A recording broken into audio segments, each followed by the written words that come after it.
Democratic strategist Simon Rosenberg. He's been involved in presidential campaigns for the last 36 years and confidently predicts that President Biden will beat Donald Trump in 2024.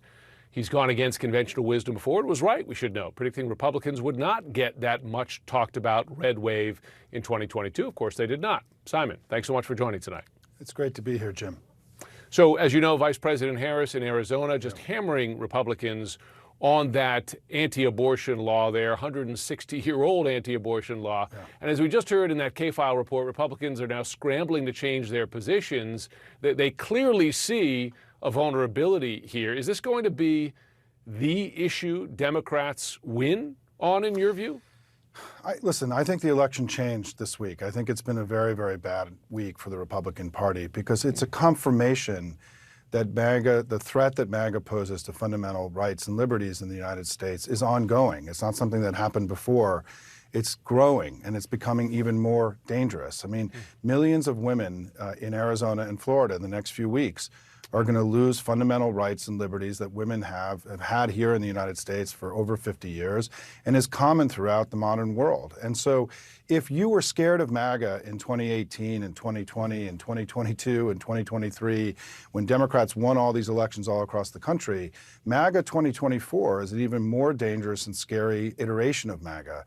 And so I think this is going to reinforce, I think, the extremism of the Republican Party in a way that's going to be very damaging to them in this election.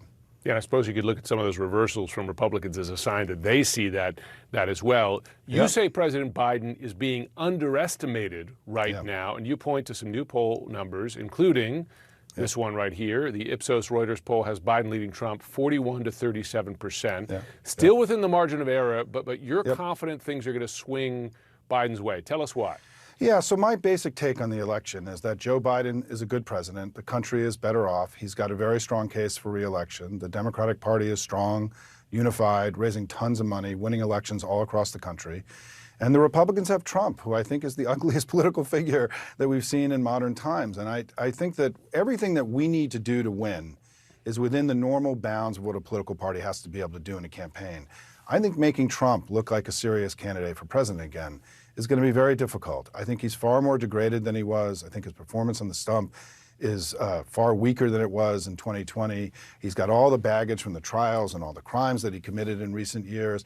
And his own agenda is far more extreme. I want to say one thing about abortion here and what the Republicans are trying to do by claiming that they're going to let it go back to the states. When you say that, then you're embracing Idaho's law, which has no exceptions for rape or incest or anything else. You're embracing 6-week abortion bans. You're embracing and validating the most extreme abortion positions in the country.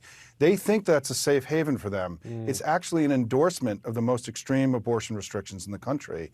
And so I do think that the Republicans now, in my own view, is that what's happening in the polling, and I think many of us, including those in the campaign, believe that what would happen in the election is that as the general election began and it became clear that it was Biden versus Trump and the Biden campaign turned on, that Biden would start to gain in the polls. And that's what you're seeing right now.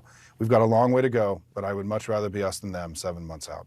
Simon Rosenberg, thanks so much. Thank you, Jim.